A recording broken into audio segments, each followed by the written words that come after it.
HS2 has invited these learners from the heart of Birmingham Vocational College to work with Dualworks and Craftspace as a design team, and we're creating ideas for the new Washwood Heath depot, which is just over there behind the college, that's being built by HS2 for the train line that's going to come into Birmingham. So we're travelling through different key stages of a design process and introducing that to these learners to build their confidence and creativity and thinking, decision making and problem solving. And they're thinking about different ideas for this outside space, testing and developing thinking to imagine what could be in this space, linking that back to the depot.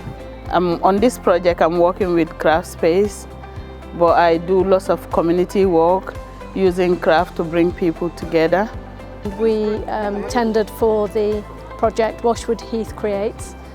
So Craftspace brought together the team of Dualworks and Mahawa Keita to work with the learners here at HBVC, and really about engaging with their ideas about public space.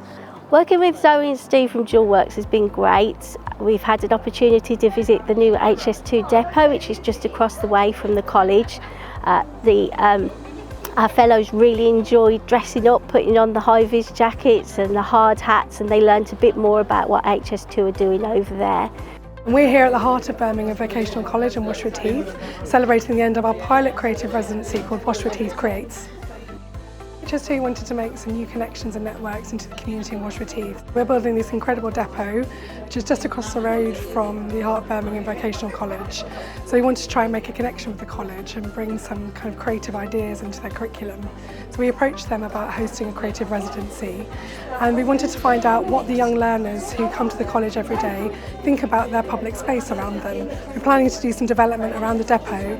We wanted to bring their design ideas to life through a series of workshops, working with designers from Craftspace and Dualworks.